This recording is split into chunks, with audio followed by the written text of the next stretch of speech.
Martial Peak, Kabanata 5133. Pagsasanay. Iyan ang Black Ink Clan.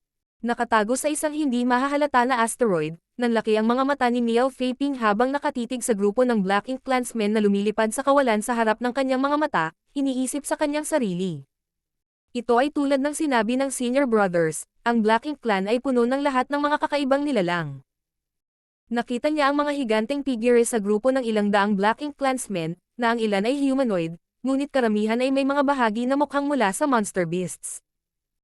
Nagulat siya, may ilang Black Ink Clansmen na kamukhang kamukha ng isang monster beast.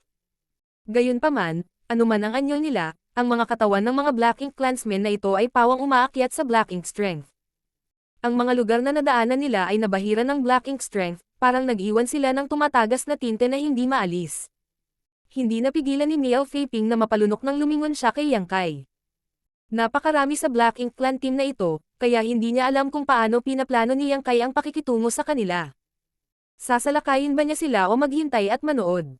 Kung nag-iisa si Miao Feiping, malamang na hindi niya maitago ang kanyang aura sa ganitong kalapit na distansya at maaaring natuklasan ng Black Ink Clan. Gayunpaman, kasama si Yang Kai sa kanyang tabi at sa kanyang tulong, ang kanyang aura ay ganap na naitago.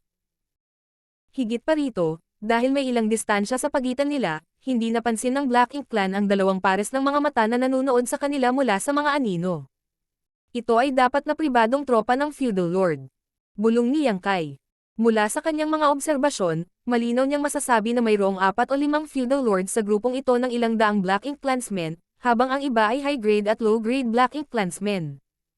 Ito ay naaayon sa katalinuhan na nakuha niya tungkol sa teritoryo ng Black Ink Clan na ibinahagi ni Zagu sa kanya. Saan sila pupunta? Tanong ni Miao Feiping, medyo nalilito. Sa paghusga sa direksyon ng Black Ink Clan Army na ito, hindi sila naglalakbay patungo sa Blue Sky Pass. Dapat ay nakatanggap sila ng ilang uri ng utos mula sa Territory Lord ng rehiyon na ito na mag-assemble kasama ang iba pang puwersa ng Feudal Lord bago salakayin ang Blue Sky Pass. Paliwanag ni Yang Kai. Naunawaan ni Miao Feiping. Martial Uncle, narinig ko mula sa Senior Brothers na ang bawat Territory Lord ay may 12-dosenang hanggang ilang daang Feudal Lords sa ilalim ng kanilang pamumuno, tama ba iyon? Ang piraso ng impormasyong ito ay ibinalik ni Yang Kai at matagal nang kumalat sa iba't ibang Great Passes, kaya hindi kakaiba para kay Miao Feiping na malaman ito mula sa iba pang miyembro ng Dawn Squad. Pagtibay ni Yang Kai, tumango. Tama. Bahagyang nagulat si Miao Feiping. Kung ganoon, ang isang Territory Lord ay madaling makakalap ng libu-libong tropa sa panahon ng labanan. Ang mga tropa ng Feudal Lords na nasa harapan niya ay umabot sa daan-daan, kaya kung mayroong 1 o 200 ganoong tropa, natural, ang kabuuan ay madaling hihigit sa 10,000. Muling tumango si Yang Kai. Kung hindi, saan sa palagay mo nagmula ang milyon-milyong tropa sa panahon ng pagkubkob ng Black Ink Clan? Ito ay nagmumula sa pagtitipon ng lahat ng mga tropang Feudal Lords na ito. Hindi napigilan ni Miao Feiping na mapasinghap sa gulat. Ilang sundalo ang naroon sa bawat Great Passes. Kalimutan ang tungkol sa iba pang Great Passes, ang Blue Sky Pass lang ay may kabuuang 30,000 cultivator. Malamang na pareho rin ito para sa iba pang Great Passes, ngunit ang Black Ink Clan ay may hukbong hindi bababa sa 1,000,000 malakas sa bawat Great Pass. Bagamat alam niya na ang karamihan sa hukbo ng Black Ink Clan ay binubuo ng kanya na kompe na binubuo ng mababang Gradong Clansmen, ang pagkakaiba sa mga numero ay napakalaki pa rin. Sa ilang sandali, nahirapan si Miao Feiping na isipin kung paano nagawang labanan ng human race ang Black Ink Clan sa loob ng maraming taon. Kung gugustuhin ni Yang Kai, maaari sana siyang sumulong at patayin ang hukbong ito ng Black Ink Clansmen, ngunit dahil kasama niya si Miao Feiping, hindi ito komportable para sa kanya na kumilos. Pagkatapos ng lahat, hindi niya maprotektahan si Miao Feiping sa ganoong kapaligiran. Dahil dito, pagkatapos panoorin ang pag-alis ng mga tropa ng Feudal Lords at mapansin ang kanilang direksyon, marahang tinapik ni Yang Kai ang balikat ni Miao Feiping. Tara na, mabilis na sinundan siya ni Miao Feiping. Di nagtagal, natuklasan niya na si Yang Kai ay gumagalaw sa kabilang direksyon ng mga tropa ng Feudal Lords. Medyo matalas siya at nahulaan kung saan sila pupunta. Martial Uncle, pupunta ba tayo sa teritoryo ng Feudal Lords na iyon? Napatingin sa kanya si Yang Kai na nagtataka. Bakit sa tingin mo? Sumagot si Miao Feiping. Ang mga tropa ng Feudal Lords ay nagmula sa direksyong ito, kaya ang kanyang teritoryo ay dapat na sa direksyong ito. Dahil hindi pa nagbabago ng direksyon si Martial Uncle, gusto mo bang samantalahin ang kanyang pagkawala para salakayin ang lungga ng kalaban? Makahulugang sinabi ni Yang Kai. Hindi ako, ikaw. Ako. Nagulat si Miao Feiping. Biglang itinaas ni Yang Kai ang kanyang ulo at ngumisi, tumingin sa direksyon. Swerte lang natin, may dalawang Black Ink Clansmen na mag-isa, magsanay ka muna sa kanila. Pagkasabi nito, inabot niya at hinawakan ang kwelyo ni Miao Feiping bago siya inihagis paarap habang hindi siya handa. Si Miao Feiping ay nagpakawala ng kakaibang sigaw habang siya ay agad na itinapon sa malayo. Sa oras na nagawa niyang patatagin ang sarili, ang dalawang Black Ink Clansmen na nasa harapan niya ay nakatingin sa kanya ng may gulat at bangis. Tao. 6th grade. Supilan siya. Pagkatapos ng maikling palitan, inatake ng dalawang Black Ink Clansmen si Miao Feiping mula sa magkabilang panig. Ang mukha ni Miao Feiping ay namutla sa takot at mabilis niyang ipinatawag ang kanyang mahabang espada habang pinapakilos niya ang kanyang lakas, na lumikha ng isang kurtina ng espada upang itakwil ang mga umaatake.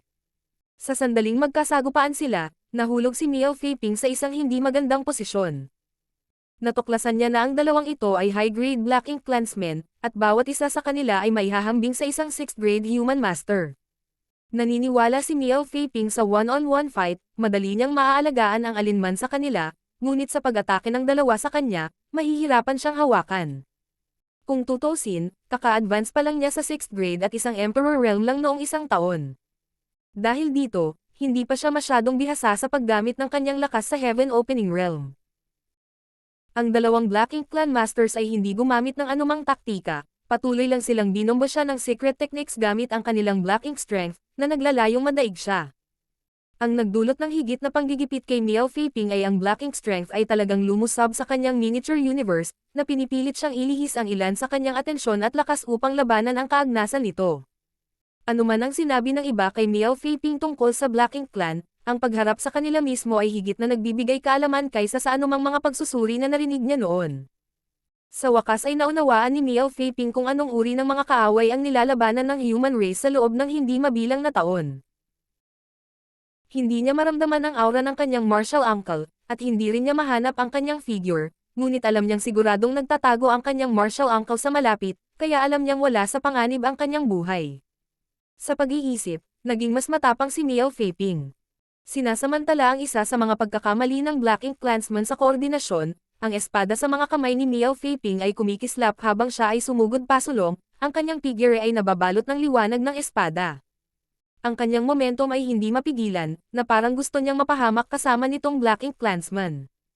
Nagulat ang target na Black Ink Clansman. Hindi niya akalain na si Miao Feiping ay biglang naging mabangis, na parabang siya ay naging ibang tao. Hindi nakapag-react sa oras, siya ay sinaksak ng espada sa ulo at namatay sa lugar.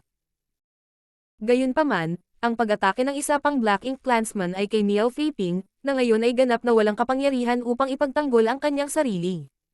Ang biglaang pagkamatay ng kanyang kasama ay nagpagalit sa Black Ink Clansman na ito, kaya hindi siya nagpakita ng anumang awa. Maaaring mahalaga ang isang Black Ink Disciple, ngunit kailangan pa rin niyang mabuhay para masiyahan sa pagkakaroon niya. Sa pangkalahatan, hindi siya lubos na nakatitiyak na magagawa niyang sirain si Miao Feiping nang walang tulong ng kanyang kasama. Dahil hindi siya 100%, maaari lamang niyang ipadala si Miao Feiping sa kanyang libingan. Gayunpaman, biglang tumigas ang espasyo sa paligid niya, dahilan para mag-freeze ang kanyang napakalaking katawan. Bagamat saglit lang, pinalampas niya ang pagkakataong patayin ang kanyang kalaban. Nakatayo na si Miao Feiping at ang espada sa kanyang kamay ay kumikinang na may napakagandang aura habang gumagalaw ang kanyang figure, lumilipad pataas at pababa sa paligid ng Black Ink Clansman, kumukuha ng dugo sa bawat hampas. Alam niya ngayon pa lang ay lihim na kumilos ang kanyang martial uncle. Kung hindi, imposible para sa kanya na harangin ang pag-atake ng pangalawang Black Ink Clansman. Magkagayunman, malinaw na walang intensyon ang kanyang martial uncle na makialam pa, at ito mismo ang gusto niya. Ang mga bulaklak na lumago sa isang greenhouse ay hindi makatiis sa malupit na hangin at ulan ng labas ng mundo at nakatakdang hindi mabuhay ng matagal. Pagkatapos lamang na makaranas ng mga tunay na bagyo, sila ay maaaring umunlad. Bagamat siya ay bagong promote lamang na 6th grade Heaven Opening Realm Master, ang kumpiyansa ni Miao Feiping ay tumaas ng husto pagkatapos ng kanyang unang pagpatay. Bukod dito, mabilis siyang nakikibagay sa kanyang lakas sa panahong ito ng pakikibaka sa buhay at kamatayan. Dahil dito, isang stick ng insenso pagkatapos ng kamatayan ng unang Black Ink Clansman, ang pangalawa ay sumunod sa mga yapot ng kanyang kasama. Si Miao Feiping ay nakatayo sa kawalan na may hawak na espada, bahagyang mapatla ang kanyang mukha at medyo hindi matatag ang kanyang aura. Ang pagpatay sa dalawang high-grade Black Ink Clansmen na may hahambing sa 6th grade Heaven Opening Realm Masters ay medyo nakakapagod, at ito ay naging malinaw sa kanya. Biglang lumitaw si Yang Kai sa kanyang harapan at bahagyang tumango bilang pagsang-ayon. Hindi masama. Binawi ni Miao Feiping ang kanyang espada at mapagpakumbabang sinabi. Masyadong mabait si Martial Uncle.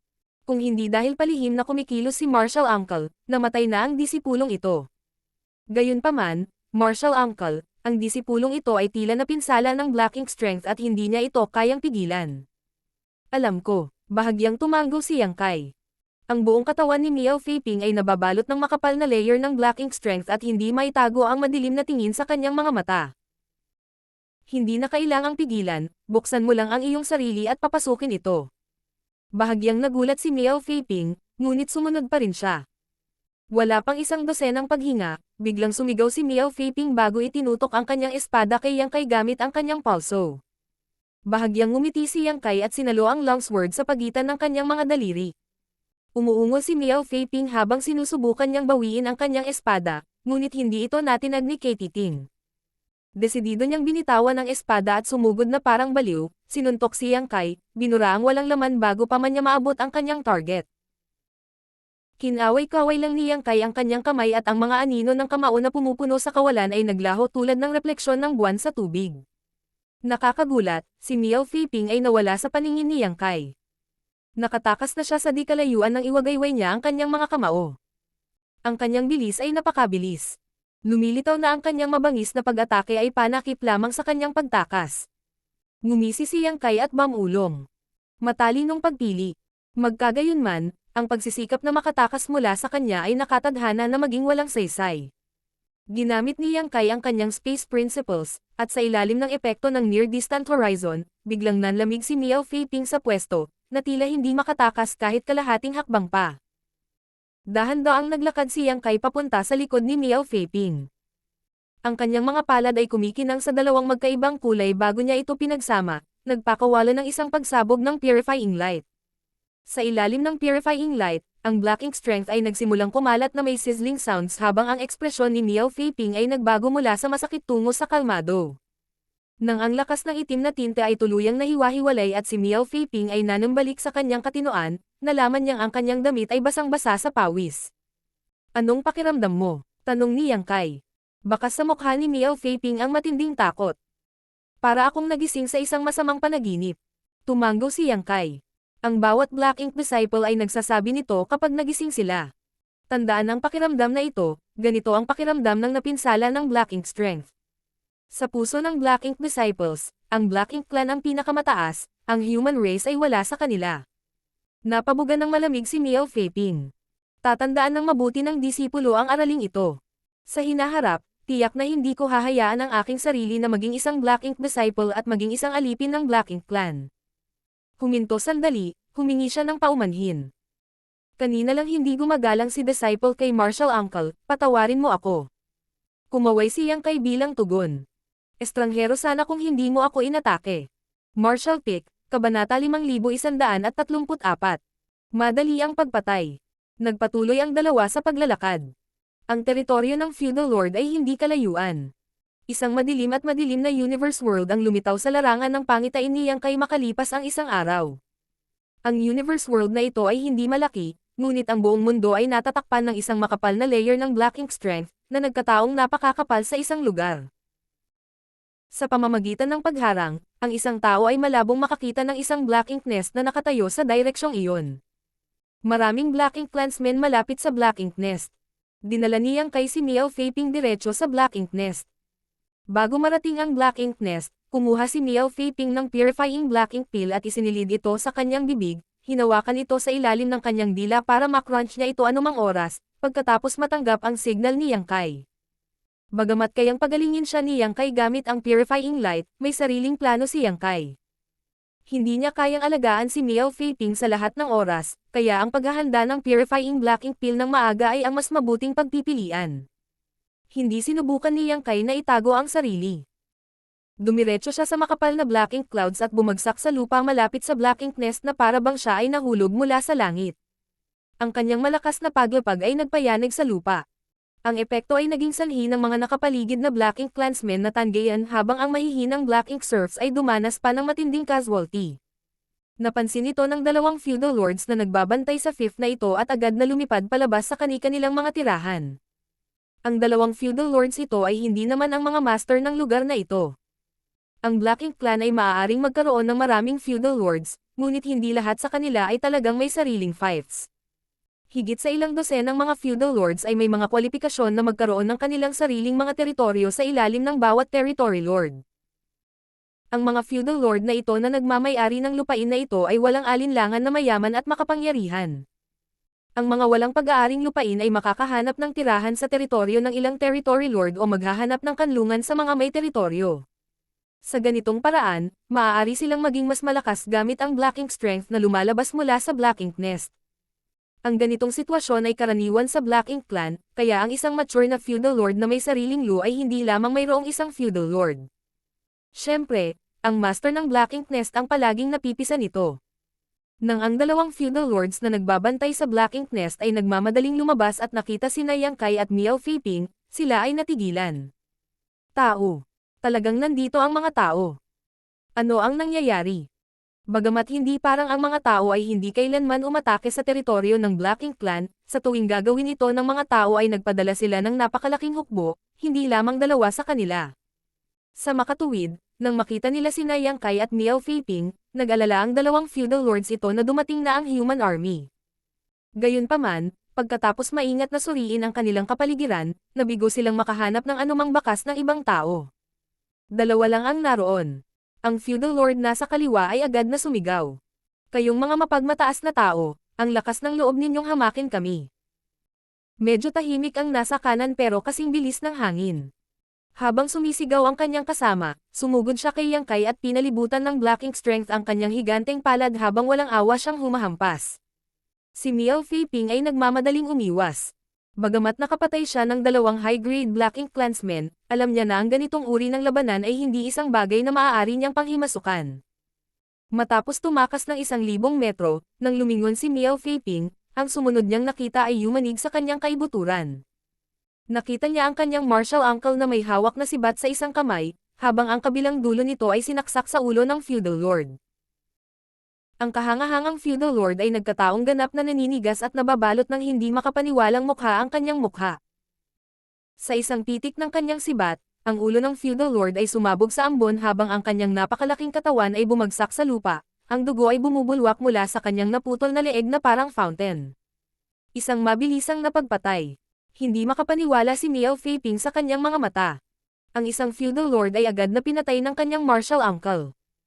Hindi man lang niya napansin ang kanyang martial uncle na gumamit ng ilang makapangyarihang secret technique, na parang isang casual na spear thrust lang ang nag-alis sa Black Ink clansman ng kanyang buhay.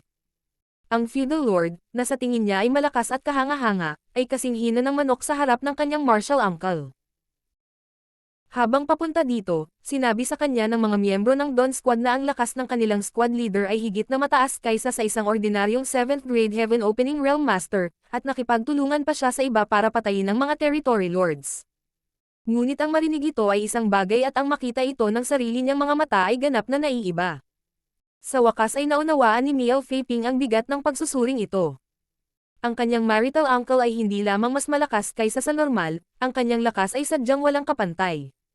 Sa mga tuntunin ng grado, ang isang feudal lord ay katumbas ng isang 7th grade human.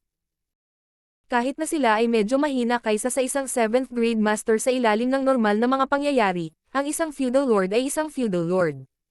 Ganun pa man, ang feudal lord na ito ay agad na pinatay ng kanyang martial uncle. Anong uri ng taas ang naabot ng lakas ng pakikipaglaban ni martial uncle? Walang ideya si Miao Feiping, ngunit hindi niya kayang pag-isipan ito ng husto sa sandaling ito. Maraming Black Ink clansmen ang sumugod sa kanya, kaya ipinatawag niya ang kanyang espada at pinaandar ang kanyang movement technique, tumalikod at sinisingil sila. Sa kabutihang palad, ang Black Ink Clansmen na umaatake sa kanya ay hindi masyadong malakas. Kahit na mayroong high-grade clansmen sa kanilang hanay, ang kanilang lakas ay katumbas lamang ng isang 4th grade o 5th grade human master. Sa kanyang kasalukuyang 6th grade Heaven Opening Realm Foundation, kahit na si Miao Feiping ay kalabanan ng isa laban sa marami, halos hindi niya napigilan. Siyempre, kung tatagal ang labanan, mahirap sabihin kung ano ang kahihinatnan. Hindi nakakagulat na mangyari ang ganoong sitwasyon. Karamihan sa mga puwersang may kakayahang lumaban sa teritoryong ito ay inalis ng master ng 5th na ito, kaya ang mga naiwan ay natural na mas bata, o mas mahina, kaya gaano sila kalakas. Naiintindihan niya ang intensyon ng kanyang martial uncle. Malinaw, gustong gamitin ni Yang Kai ang pagkakataong ito para putalasin siya at maging pamilyar sa pakikipaglaban sa Black Ink Clan para hindi siya matarante o matarante sa totoong larangan ng digmaan. Ito ay isang pambihirang pagkakataon, kaya lubos itong pinahahalagahan ni Miao Feiping. Higit pa rito, ayaw niyang bigyan ang mga inaasahan ng kanyang martial uncle, kaya inilagay niya ang kanyang puso dito, at masusing inilapat ang lahat ng natutunan niya sa kanyang buhay. Sa kabilang banda, nang patayin ni Yang Kai ang naniningil na feudal lord sa isang tulak, nabigla nito ang isa pang feudal lord sa kaibuturan. Matapos maging isang feudal lord, ang kanilang pag-unawa sa human race ay hindi na isang bagay na maihahambing sa mga kanya na kumpay na iyon. Ilang beses na siyang lumahok sa pagkubkob sa Blue Sky Pass at nasaksihan ang iba't ibang pamamaraan at secret technique ng 7th grade Heaven Opening Realm Masters sa larangan ng digmaan. Gayunpaman, hindi kailanman nagkaroon ng 7th grade master na nagbigay sa kanya ng ganoong masamang pakiramdam. Ito ay dapat na isa sa mga elite ng 7th grade human, at batay sa casual na paraan ng pagpatay niya sa kanyang kasama, malamang na isang territory lord lang ang makakapagpabagsak sa kanya. Sa makatuwid, matapos makitang namatay ang kanyang kasamahan, ang feudal lord ito ay tiyak na naglabas ng isang pagsabog ng Black Ink Strength bago naging 7 o 8 magkakahawig na figure na sumugod sa lahat ng direksyon. Dumiretso pa nga ang isa sa kanila patungo kay Yang Kai, na gustong huminto ng oras. Tumingin si Yang Kai sa paligid, bahagyang nagulat. Ang secret technique ng feudal lord ito ay medyo kawili-wili. Malinaw na nagmula ito sa ilang uri ng pamamaraan ng pagtakas ng human race. Sa katunayan, marami sa mga taktika at secret technique ng Black Ink Clan ang maaaring masubaybayan pabalik sa humans. Pagkatapos ng lahat, sa hindi mabilang na mga taon ng digmaan sa pagitan ng dalawang lahi, ang Black Ink Clan ay natututo at umuunlad. Kung mayroon mang ibang 7th grade master, maaaring wala siyang ideya kung ano ang gagawin sa harap ng diskarteng ito sa pagtakas. Ngunit sa kasamaang palad, ang ganitong uri ng panlilinlang ay walang silbi laban kay Yang Kai. Sa isang pitik ng kanyang sibat, iniwak si Yang Kai ang figure na sumusulpot sa kanya. Ang figure ay agad na nagbago sa isang makapal na alon ng Black Ink Strength na bumalot kay Yang Kai, na sinusubukang sirain ang kanyang miniature universe. Ano man ang mangyari, walang pakialam si Yang Kai sa ganitong uri ng pag-atake. Isang golden vertical eye ang biglang lumitaw sa kaliwang mata niya. Agad siyang pinahintulutan ng Demon Eye of Annihilation na makita ang lahat ng ilusyon. Karamihan sa mga figure ay nilikha gamit ang Black Ink Strength para ilihis ang atensyon ni Yang Kai, ngunit isa lamang sa kanila ang tunay na katawan ng feudal lord. Ang secret technique ng feudal lord na ito ay hindi masama, ngunit hindi niya ito lubos na napag-aralan, kaya't naging halata ang kanyang mga kapintasan sa ilalim ng titig ng Demon Eye of Annihilation. Lumakas ang Space Principle at biglang natigilan ang isang figure bago tumama ang napakadelikadong aura mula sa likuran nito. Ang feudal lord ay nagmamadaling lumingon at natakot sa kanyang talino. Laking gulat niya, ang tao ay nakatayo pa rin sa parehong lugar, ngunit ibinato sa kanya ang mahabang sibat sa kanyang kamay. Ang mahabang sibat ay tila binaliwala ang mga limitasyon ng espasyo at nakarating kaagad sa target nito. Sa kanyang pagkadismaya, natuklasan ng feudal lord na kahit paano niya sinubukang iwasan ang pag-ataking ito, hindi niya nagawa. Ang sibat ay tila nakalok sa kanya. Sa kanyang pagkataranta, umungal siya habang ang isang nasa salat na soundwave ay kumawala sa lahat ng direksyon. Ito ay tila may isang uri ng nakakasuklam na epekto, ngunit ang sibat ay hindi pa rin bumagal at madaling nasira ang kanyang mga panlaban sa Black Ink Strength, na nag-iwan ng butas sa kanyang dibdib. Ang feudal lord ay naging matigas, na parang tinamaan ng kidlat. Sa susunod na sandali, ang mahabang sibat ay lumipad pabalik sa kamay ni Yang Kai. Hindi man lang tinitigan ni Yang Kai ang feudal lord at naglakad na lang patungo sa Black Ink Nest. Ang mapanghamak na ugali ni Yang Kai ay nagpalungkot at nagalit sa feudal lord. Itinaas niya ang kanyang kamay, sinusubukan ang kanyang makakaya na hawakan si Yang Kai, ngunit sa sandaling ginamit niya ang kanyang Black Ink Strength, ang kanyang buong katawan ay sumabog sa ambon ng dugo, kahit na ang kanyang mga buto ay hindi naiwan. Ang dalawang feudal lords ay nakakuha lamang ng isang pag-atake mula kay Yang Kai bawat isa bago namatay sa lugar, isang testamento sa mahusay na lakas ng huli. Bagamat magagawa rin ito ni Yang Kai mahigit 20 taon na ang nakalipas, mas madali para sa kanya na gawin ito ngayon. Matapos bumalik mula sa Yin Yang Pass at pumasok sa retreat sa loob ng napakaraming taon, hindi lamang napabuti ang kanyang cultivation, ngunit nagkaroon din siya ng mas malalim na pag-unawa sa Spear Dao at Dao of Space. Ngayon, nagawa niyang pagsamahin ang dalawang Grand Daos na ito sa iisang Spear Strike. Nang umatake siya gamit ang Azure Dragon Spear, nagyelo ang espasyo sa paligid nito, na naging imposibleng maiwasan. Ito ang pinakamalaking dahilan kung bakit ang dalawang feudal lord ay lubhang mahina. Ang kanyang pag-unawa sa sarili niyang Grand Daos ay nagbigay daan sa lakas ng pakikipaglaban ni Yang Kai na tumaas sa isang bagong antas. Nang mamatay ang dalawang feudal lords na naiwan sa teritoryo, ang natitirang Black Ink clansmen ay nataranta. Bagamat mayroon pa ring ilan na umaatake kay Miao Feiping, karamihan sa mga Black Ink clansmen ay tumatakas ng mabilis hanggat kaya nila, natatakot na sila ay ililibing kasama ng mga feudal lords kung sila ay masyadong mabagal. Casual na pinatay ni Yang Kai ang ilan sa kanila na hamarang, ngunit hindi hinabol ang mga tumakas. Ang mas mababang Black Ink clansmen na ito ay sadyang napakalaki sa bilang, kaya hindi niya kayang patayin silang lahat sa maikling panahon. Hindi na kailangang mag-aksaya ng oras dito. Ang kanyang layunin ay ang low-grade Black Ink Nest. Ang Void Dao Temple ay naitatag na sa loob ng mahigit 100 taon, at lahat ng mahuhusay na seedlings sa Void World ay ipinadala doon upang linangin. Sa hinaharap, ang mga taong ito ay tiyak na makakalusot sa Heaven Opening Realm at maging isang puwersa na lalaban sa Black Ink Clan. Walang alinlangan na mahusay ang pagganap ni Miao Feiping. Bagamat panandalian lang siyang nakipag-ugnayan sa Black Ink Clan, naging pamilyar na siya sa kung paano lalabanan ang mga ito matapos patayin ang naunang dalawang high-grade Black Ink clansmen at ngayon ay hinahabol ang mga tumatakas na low-grade Black Ink clansmen. Gayunpaman, ang mga pangyayari at kapaligiran ay lubhang nakaapekto sa ugali ng isang tao. Marahil ang mga disipulo ng Void Dao Temple ay may talento sa mga tuntunin ng paglilinang, ngunit kung talagang haharapin nila ang Black Ink Clan, mahirap sabihin kung ano ang magiging kalagayan ng bawat isa sa kanila. Marahil maraming tao ang matatakot kapag sila ay unang nakaharap sa ganitong uri ng masasamang tao at pag-alit na lahi ng dayuhan. Kaya, paano sila magkakaroon ng lakas ng loob na labanan sila? Gusto ni Yang Kai na maging pamilyar sila sa kanilang sarili kung paano lalabanan ang Black Ink Clan habang sila ay nasa maagang yugto ng paglaki, upang kapag sila ay sumulong sa Heaven Opening Realm, direkta silang makapasok sa digmaan sa Black Ink Battlefield. Martial Pick, Kabanata 5135. Baliktarin ang sitwasyon.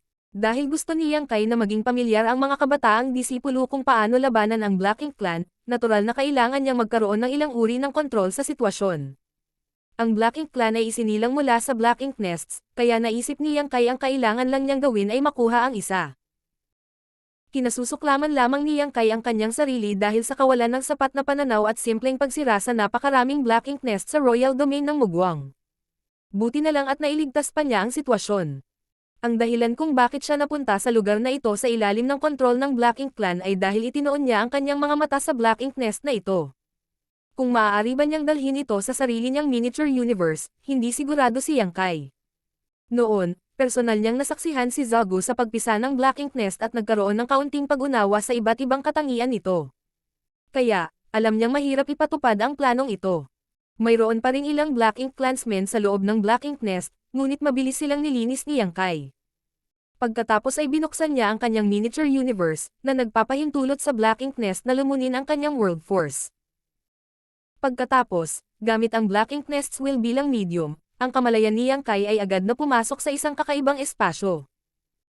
Ang espasyong ito ay nabuo sa pamamagitan ng will ng Territory Lord Black Ink Nest ng rehiyon na ito, at sa sandaling ito, hindi bababa sa 30 mga kamalayan ang natipon sa espasyong ito. Ang mga kamalayan na ito ay lumalakas, malinaw na nakikipag-usap sa isa't isa. Ang Black Ink Clan ng Blue Sky Pass ay hindi nakaranas ng trahedya sa Mugwang's Royal Domain, kaya't hindi nila alam kung ano ang susunod na mangyayari.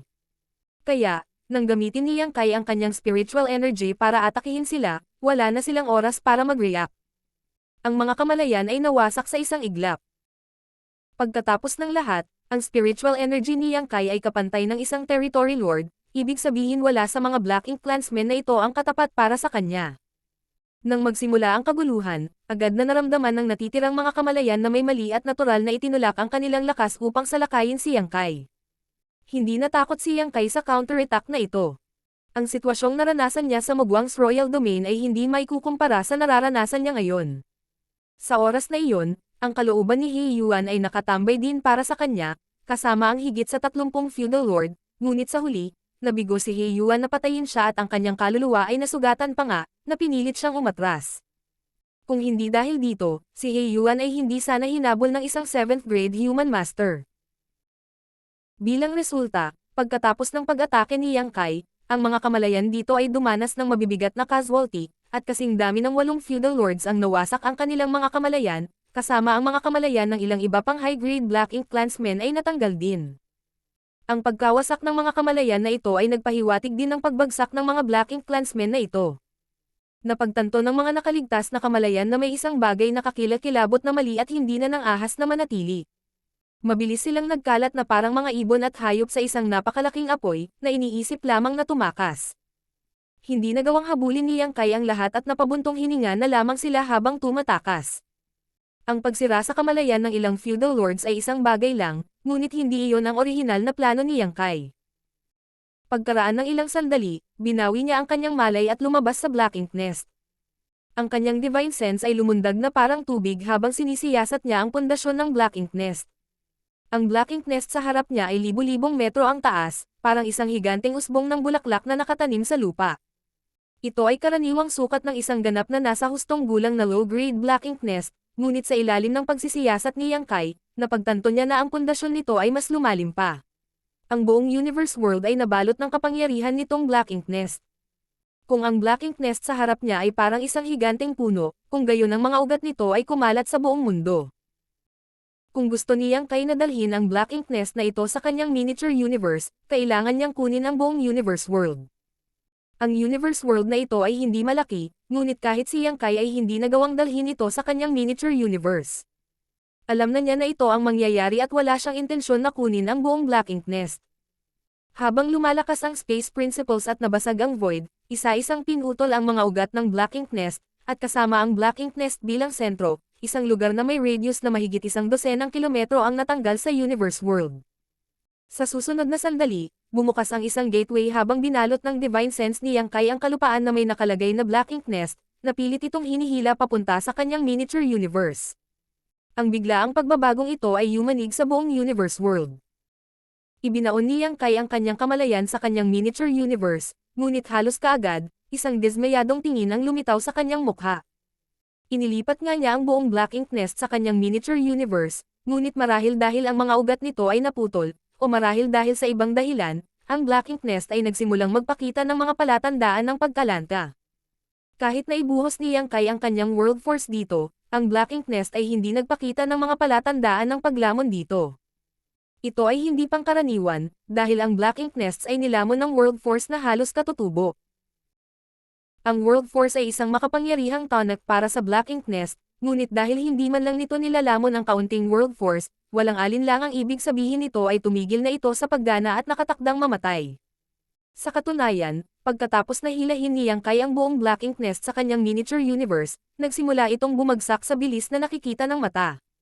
Sa mas mababa sa oras na kinakailangan upang uminom ng kalahati ng isang tasa ng tsaa, ito ay ganap na natuyo. Ang sitwasyong ito ay naging sanhi ng pagsimangot ni Yang Kai. Mukhang hindi magiging madaling gawain ang pagkuha ng Black Ink Nest. Ngunit kung makakakuha siya ng hindi pa napipisa na Black Ink Nest, maaaring mapisa niya ito sa kanyang miniature universe. Wala namang magiging problema noon. Magkagayunman, ang mga hindi pa napipisa na Black Ink Nests ay napakahalaga kahit sa Black Ink Clan, kaya paano makukuha ni Yang Kai? Maliban kung makakahanap siya ng isang mid-grade Black Ink Nest at bigyan ito ng napakaraming materyales, imposibleng makakuha ng hindi pa napipisa na pugad. Gayunpaman, ang lugar na ito ay hindi royal domain ng Mugwang, kaya ang paghahanap at pagpasok sa isang mid-grade Black Ink Nest ay magiging lubhang mapanganib. Ang dahilan kung bakit nagawang pukawin ni Yang Kai ang napakaraming kaguluhan sa royal domain ng Mugwang noong nakaraan ay una dahil ang karamihan sa Black Ink Clan Army ay nakikipaglaban sa Human Army, At pangalawa, ang Yin Yang Pass Old Ancestor ay gumawa ng hakbang at pinilit ang lahat ng natitirang territory lords na naiwan na sumugod sa tulong ng royal lords, naiwan lamang si He Yuan upang harapin si Yang Kai. Sa sandaling mapinsala ni Yang Kai ang kaluluwa ni He Yuan, siya ay karaniwang may malayang paghahari. Ang tamang oras, tamang lugar, at tamang kondisyon ay naging posible para kay Yang Kai na kumilos ng walang ingat sa royal domain ng Mugwang nang walang sinumang pumipigil sa kanya. Kung magkaiba man lang ang isang punto, hindi na siya makakakilos ng ganoon kabastos. Gayunpaman, sa huli, hindi niya nagawang sirain ang higit sa 10 mid-grade Black Ink Nest. Sa Blue Sky Theater, kasalukuyang nagtitipon ang Black Ink Clan Army, kaya talagang may mga territory lord na nagbabantay sa lugar na ito. Kung sinubukan ni Yang Kai na gumawa ng kalituhan, maaakit niya ang atensyon ng mga territory lord na iyon. Hindi gaanong mga territory lord ang kailangang kumilos, dalawa lang ay sapat na para banta siya. Sa sandaling dumating sa kanya ang dalawang territory lords, kahit na si Yang Kai ay bihasa sa Dao of Space, maaaring hindi siya makatakas ng hindi nasaktan. Hindi kayang tiisin ni Yang Kai ang ganoong panganib. Sa makatuwid, hindi siya nagpumilit na manatili sa kanyang planong pandarambong sa isang Black Ink Nest pagkatapos mabaigo ang pagtatangkang ito. May panahon pa bago mag-mature ang mga batang talento sa kanyang miniature universe, kaya hindi siya nagmamadali sa ngayon. Hindi pa huli na mag-isip ng solusyon mamaya. Nakabalik na si Miao Feiping na puno ng maraming sugat ang katawan. Tila, nakapatay siya ng maraming Black Ink clansmen sa maikling panahon na ito. Maaaring miserable ang kanyang hitsura, ngunit puno pa rin siya ng sigasig at sigla. Higit pa rito, dahil sa purifying Black Ink Pill, hindi niya kailangang mag-alala na masira ng Black Ink strength sa maikling panahon. Martial Uncle, dahil tumakas na ang Black Ink Clan, dapat ba natin silang habulin? Sabik na tanong ni Miao Feiping. Obviously, hindi pa rin siya sapat sa pagkakatay. Hindi na kailangan iyon, lahat sila ay low-grade Black Ink clansmen. Walang silbi na patayin sila, magsasayang lang tayo ng oras. Walang pakialam na sagot ni Yang Kai. Oh, saan tayo pupunta? Saglit na nag-isip si Yang Kai bago ibinaling ang kanyang mga mata sa direksyong pinanggalingan nila. Dapat kang bumalik sa Dawning Light para makapagpahinga. Paano ang Martial Uncle? Tanong ni Miao Feiping. Nakangiting sumagot si Yang Kai. Mangingisda ako. Mangingisda. Naguguluhan si Miao Feiping. Gayunpaman, hindi ito pinansin ni Yang Kai at naglagay lamang ng isang bagay sa kanyang kamay. Dalhin mo ito, huwag mo itong ilagay sa iyong space ring. Hinawakan ito ni Miao Feiping at nalaman na ito ay isang butil, ngunit hindi niya alam kung para saan iyon. Kaya, tinanong niya, Martial Uncle, ano ito? Isang space beacon. Gamit ang butil na ito, maaari akong magpadala ng mga mensahe pabalik sa iyo anumang oras. Tumanggaw si Miao Feiping bago maingat na ibinulsa ang space beacon. Pumunta ka, kumaway si Yang Kai sa kanya. Sinabi ni Miao Feiping, na kinuyam ang kanyang kamao. Aalis na si Disciple, Martial Uncle. Mag-ingat ka. Habang nagsasalita, isinaaktibo niya ang Universe Transference Law.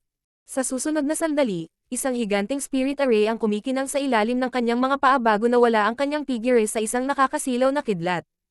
Sa oras na muling lumitaw, si Miao Feiping ay nakabalik na sa Dawning Light. Paglabas ng Universe Array, si Bai Yi, na nakakaramdam na ng mga galaw, ay agad na lumapit sa kanya. Gayunpaman, matapos makitang mag-isa si Miao Feiping, hindi niya maiwasang mausisa. Nasaan si squad leader? Napakamot ng ulo si Miao Feiping. Sinabi ni Martial Uncle na mangingisda siya. Mangingisda. Nagtaka si Bai Yi. Para saan ang pangingisda? Umiling si Miao Feiping. Hindi ko rin alam, hindi nagpaliwanag ng detalyado si Martial Uncle at sinabihan lang akong bumalik dito. Bahagyang kumunat ang noo ni Bai Yi. Bahagya niyang naramdaman na magdudulot na naman ng gulo si Yang Kai. Gayunpaman, dahil walang sinabi si Yang Kai, malamang na mayroon siyang sariling mga pagsasaalang-alang. Nang makita ang kaawa-awang hitsura ni Miao Feiping, hindi niya maiwasang magtanong. Nakabangga ka ba sa Black Ink Clan? Agad na sumagot si Miao Feiping sa nasa sabik na tono. Dinala ako ni Martial Uncle para kumuha ng low-grade Black Ink Nest. Sa pagsasalita nito, medyo nagpakita siya ng interes. Ito ang unang pagkakataon na pumunta siya sa isang misyon kasama ang kanyang Martial Uncle, ngunit nakamit niya ang napakagandang tagumpay. Ito ay hindi isang bagay na madaling makaharap ng sinuman. Gaya ng inaasahan, naging interesado rin ang iba pang miyembro ng squad matapos itong marinig at nagsimulang magtanong. Hindi sinubukan ni Miao Feiping na itago ang anuman at sinabi sa kanila ang lahat tungkol sa kanyang maikling paglalakbay kasama si Yang Kai, na naging dahilan upang tumingin sa kanya ang lahat ng miyembro ng squad ng may inggit. Nang marinig nila na ang dalawang feudal lords ay hindi nalabanan ang lakas ng sibat ni Yang Kai at agad na napatay, naramdaman ng lahat ng natitirang miyembro ng squad na lumubog ang kanilang espiritu. Ang pagkakaroon ng makapangyarihang squad leader ay napakahalaga sa Black Ink Battlefield. Kung ito man ay ang rate ng tagumpay ng misyon o ang survival rate sa magulong larangan ng digmaan, isang malakas na squad leader ang lubos na nagpapataas ng mga pagkakataong ito. Ang squad leader ang core ng buong squad, at ang batayan din para sa human squads na magtulungan sa Black Ink Battlefield. Habang ang mga miyembro ng Dawn Squad ay nasa sabik, ang malungkot na figure ni Yang Kai ay kumikislap habang siya ay nagmamadali sa kawalan patungo sa direksyon ng tropang feudal lord na natuklasan niya kanina. Dahil nag-iisa, wala nang pag-aalinlangan si Yang Kai. Gumamit siya ng space principles habang ang kanyang figure ay kumikislap sa kawalan. Wala pang kalahating araw, natagpuan ni Yang Kai ang isang malaking grupo ng Black Ink Clansmen na nagtipon sa isang higanteng fragment ng universe. Nakatayo at nagmamasid mula sa malayo, nalaman ni Yang Kai na mayroong higit sa 100,000 Black Ink Clansmen na natipon sa fragment ng universo na ito. Ang lugar na ito ay maaaring ituring na nasa paligid ng teritoryo ng Black Ink Clan, hindi kalayuan sa teritoryo ng human race. Sa napakaraming Black Ink Clansmen na natipon dito, medyo halata ang sitwasyon. Ito ay dapat na isa sa mga punto ng pag-iipon ng Black Ink Clan Army. Ang mga feudal lord ay nagtagpo dito kasama ang kanilang mga tropa sa ilalim ng utos ng isang territory lord. Kung hindi, imposibleng magkatipon ang gayong malaking grupo. Ang Black Ink Clan ay talagang naging hindi mapakali. Halos 100 taon ng pahinga at pagpapagaling ay nagbigay sa kanila ng maraming oras upang makabangon mula sa kanilang mga pagkalugi na dinanas sa huling digmaan.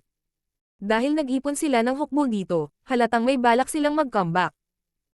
Martial Pick, Kabanata 5136. Pangingisda. Mahigit 100,000 Black Ink Clansmen ang natipon sa isang universe fragment. Ito ay isang napakagandang tanawin. Hindi lamang iyon, ngunit ang Black Ink Clansmen ay patuloy na nagmumula sa lahat ng direksyon sa mga grupo ng daan-daan hanggang libo-libo. Malinaw, ang bawat grupo ay isang feudal lord na namumuno sa kanyang mga tropa. Walang duda na ang lugar na ito ay isa sa mga rally point ng Black Ink Clan Army. At sa paghusga sa laki ng hukbo ng Black Ink Clan sa harap niya, tiyak na natipon ito sa ilalim ng utos ng ilang territory lords. Sa katunayan, bahagyang naramdaman ni Yang Kai na mayroong hindi bababa sa 5 territory lords sa army na ito kahit na mula sa ganitong kalayuan. Siyempre, hindi ito ang kabuuan ng Black Ink Clan Army. Ang mga hukbo ay tiyak na nagtitipon sa ibang mga lugar kahit ngayon. Sa tuwing umaatake ang Black Ink Clan, mayroon itong milyon-milyong sundalo sa army nito. Kung wala silang napakarami, hindi na kailangang lumaban ng husto ang mga tao. Bilang isang scout, natural na ginampanan ni Yang Kai ang kanyang misyon ng tapat. Sa lalong madaling panahon, nagpadala siya ng Jade Slip na nagdedetalye ng lahat ng nakita niya pabalik sa Dawning Light sa pamamagitan ng Space Beacon, at kasama ang Dawning Light bilang relay point, ang impormasyong ito ay naibalik kaagad sa Blue Sky Pass, na nagpapahintulot sa Army Commanders na makuha ang impormasyong ito kaagad. Si Yang Kai ay nanatiling tahimik, na binibigyang pansin ang mga galaw ng 100,000 malakas na Black Ink Clan Army. Dahil nagkaroon ng napakalaking rally point dito, hindi na magkakaroon ng pangalawang malapit. Ang iba pang rally point ng Black Ink Clan Army ay magiging concern ng iba pang scouting squads. Ang laki ng army ay patuloy na tumaas sa paglipas ng panahon, unti-unting lumalapit sa 200,000. Kung ang isang territory lord ay makakaipon ng 20 hanggang 30,000 sundalo, ang bilang ng mga territory lord na natipon dito ay malapit sa 10. Ito ay naaayon din sa kasalukuyang sitwasyon. Sa tuwing maglulunsad ng pagkubkob ang Black Ink Clan, hindi bababa sa 4 na army ang Seisalakay mula sa 4 na magkakaibang direksyon ng sabay-sabay, na pinipilit ang human race na ipagtanggol ang Great Pass sa lahat ng cardinal na direksyon. Ang anumang kapabayaan sa anumang direksyon ay maaaring humantong sa isang kumpletong pagkawala. Paunti-unting dumating ang Black Ink Clansmen. Tila, karamihan sa kanila ay nagtipon na. Gayunpaman, ang Black Ink Clan Army ay tila walang anumang intensyon na agad na umalis at sa halip ay nanatiling nakaistasyon sa fragment ng universo. Ipinagpalagay ni Yang Kai na hinihintay nila ang iba pang army na kumilos ng magkasama. Bagamat mayroong higit sa 200,000 sa kanila, kung sasalakayin nila ang Great Pass sa ganitong lakas, hindi sila makakapagdulot ng anumang tunay na pinsala. Dahil dito, kailangang ihanda ng Black Ink Clan ang lahat ng kanilang puwersa at pag-atake mula sa lahat ng panig upang madaig ang mga tao. Matapos ipadala ang huling mensahe sa Dawning Light, lumipad si Yang Kai mula sa kanyang pinagtataguan, dumiretso sa fragment ng universe. Matapos mag-obserba ng ilang oras, napagpasyahan ni Yang Kai na ang laki ng Black Ink Clan Army sa rally point na ito ay hindi natataas pa. Marahil, hindi magtatagal bago nila sinalakay ang Blue Sky Pass. Sa makatuwid, hindi na kailangang magpatuloy sa pagmamasid.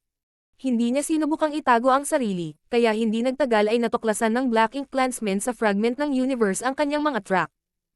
Ang bahid ng liwanag na tumatagos sa kawalan ay lubhang kapansin-pansin, kaya agad itong nagpagulong-gulong sa Black Ink Clansmen sa universe fragment. Ang ilan sa mga naiinip na feudal lords ay sumugod na palabas, pinamunuan ang kanilang mga nasasakupan diretso sa Yang Kai. Biglang huminto si Yang Kai, mabilis na tumalikod at tumakas, kumikilos na parang human cultivator na aksidenteng nakabangga sa Black Ink Clan Army at tumatakas sa gulat. Paanong ang tumutugis na Black Ink Clansmen ay hahayaan ang bagay na ito ng ganoon kadali? Hinabol nila siya na parang anino, mainit sa kanyang buntot, sa lalong madaling panahon na wala kasama si Yang Kai. Maraming Black Ink Clansmen sa fragment ng universo ang nakakita sa eksenang ito mula sa malayo, ngunit karamihan sa kanila ay nanatiling walang pakialam, habang ang ilan sa kanila ay nanunuya pa. Sa kanilang opinyon, ang mga bagay ay hindi magtatapos ng maayos para sa human cultivator na padalos-dalos na nakipagsapalaran dito ng mag-isa. Gayunpaman, ang ikinagulat nila ay ang tila nawawalang human cultivator ay muling lumipad patungo sa kanila makalipas ang kalahating oras o higit pa, na nag-iwan ng nakakasilaw na landas habang siya ay tumawid sa kawalan. Ito ay medyo kapansin-pansin. Sa kabilang banda, ang ilang daang Black Ink Clansmen na humabol sa kanya ay wala kahit saan. Nagulat ito sa Black Ink Clansmen na nakasaksi sa eksenang ito. Hindi nila maintindihan kung paano nakatakas ang tao na ito nang hindi nasaktan. At saan napunta ang mga kamag-anak nilang tumutugis sa kanya. Ang mas kinasusuklaman ay kapag dumating ang tao, lilipad muna siya ng diretso at pagkatapos ay sonder sa kaliwat kanan na parang ninanamnam ang tanawin. Ang kanyang mga galaw ay may makapal na pakiramdam ng pang-aasar. Paano nila ito natitiis? Sa isang kisap mata, isang hukbo ng ilang daang Black Ink Clansmen ang nakapalibot sa tao sa ilalim ng pamumuno ng kani-kanilang mga feudal lords. Katulad ng dati, tumakas ang tao, habang humahabol ang ilang Black Ink Clan team, unti-unting naglalaho sa malayo. Sa isang tiyak na lugar sa fragment ng universe, isang territory lord ang tumitig ng malalim sa direksyon na tinakasan ni Yang Kai. Ang lahi ng tao ay maaaring nag-set up ng isang uri ng pananambang doon. Malamang patay na ang mga idiot na ito. Ang territory lords ay hindi tanga. 2 beses na silang sinubukang guluhin ni Yang Kai ng malapitan, kaya paanong hindi nila nakikita ang kanyang intensyon. Isa pang territory lord ang malamig na bamulong. Ang mga tao ay naging matapang kamakailan. Hindi naman sana sila ganito dati. Ano ang nagbibigay sa kanila ng kumpiyansa na maglakas loob na pumunta dito at pukawin tayo ng ganito? Idinagdag ng isa pang territory lord. Ano man ang dahilan, ang mga tao ay tila dumanas ng malalaking pagbabago sa nakalipas na 100 taon. Dapat ay narinig mo na ang balita ng nangyari sa Mugwang's Royal Domain, tama ba? Isang territory lord ang sumangayon sa isang tango. Nabalitaan ko na ang human race ay nakabuo ng isang bagay na tinatawag na purifying Black Ink pills na maaaring alisin ang kaagnasan ng Black Ink strength. Hindi magandang balita iyon. Gayunpaman, ito rin ang nagpapaliwanag kung bakit napakatagal nang walang bagong Black Ink disciples. Bagamat mahirap ang purifying Black Ink pills ng human race, hinding-hindi magbabago ang kanilang kawalan sa mga numero. Para sa human race na maglakas loob na mag-set up ng isang ambush hanggang sa labas ng kanilang pass sa ganitong mga kondisyon ay lubhang katangahan. Ibig mong sabihin, ang isa sa mga territory lord ay maingat na tumingin sa kanya. Humalaklak ang territory lord na katatapos lang magsalita. Hindi tulad ng aking Black Ink Clan, kung sino man sa mga human cultivator ang mamamatay, mararamdaman ng mga tao ang kawalan. Dahil naglakas loob silang mag-ambush sa labas ng pass, mas mabuting talunin natin sila sa sarili nilang laro at subukang kainin sila. Ngunit alam mo ba kung gaano karaming mga masters ng human race ang mayroon doon? Sinabi ng territory lord. Ang lugar na ito ay halos 12 araw ang layo mula sa kanilang Great Pass, kaya ilang tao kaya ang ipinadala ng mga tao dito. At dahil ang ating Black Ink Clan Army ay naghahanda na sa pag-atake, tiyak na naghahanda na rin sila para dumpensa.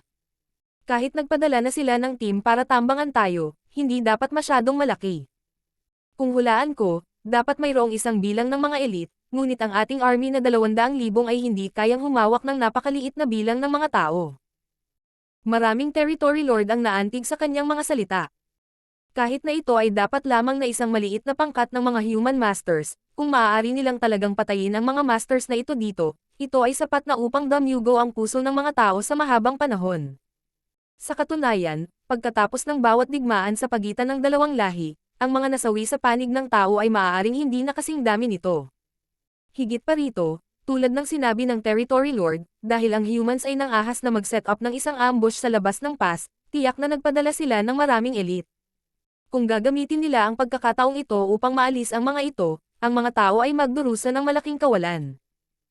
Dapat mayroong 8th grade division commander sa kanila. Kung makakapatay tayo ng isa o dalawang 8th grade humans, hey.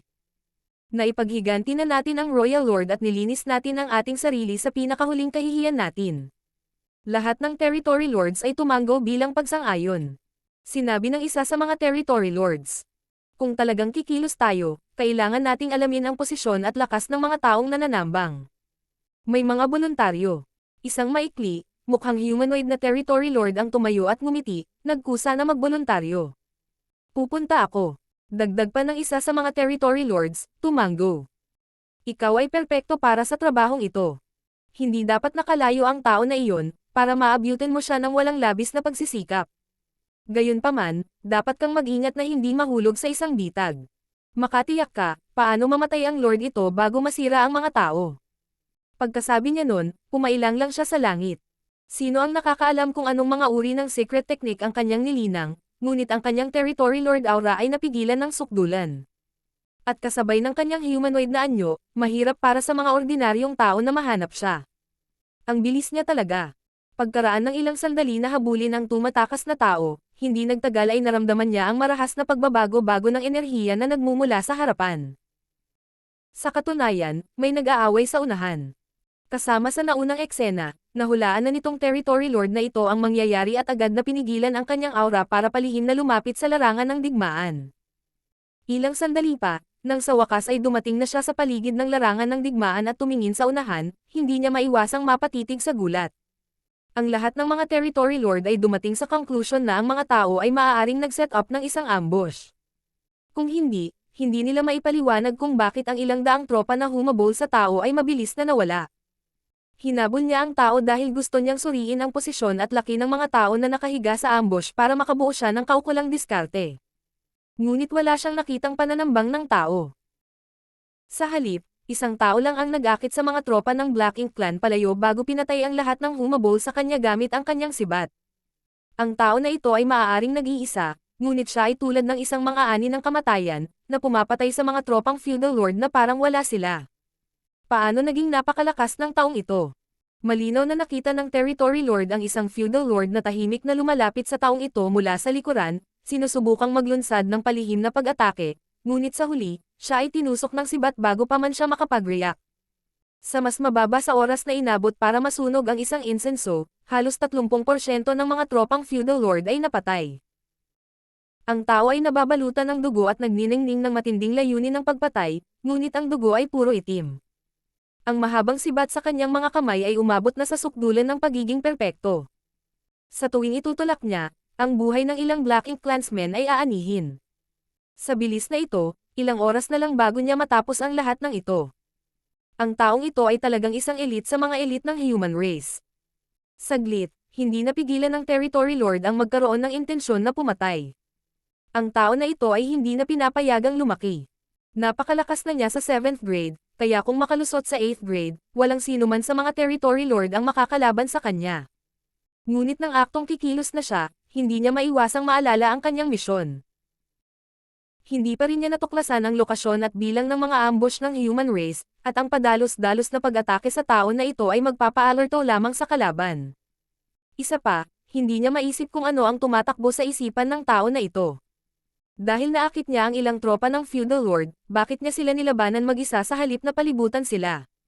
Sa tingin ba niya siya lang ang makakapag-ayos nito, kaya nagpasya siyang huwag nang akitin pa ang kalaban? Sa pag-iisip na ito, binawi ng Territory Lord ang kanyang layuning pumatay at ibinaling ang kanyang mga mata sa malayo. Ilang sandali pa, Tahimik siyang umatras tulad ng tahimik niyang pagdating. Sa larangan ng digmaan, ang sibat ni Yang Kai ay sumasayaw na parang dragon. Bigla siyang na-relax nang tuluyang nawala ang pakiramdam na may lihim na pagmamasid.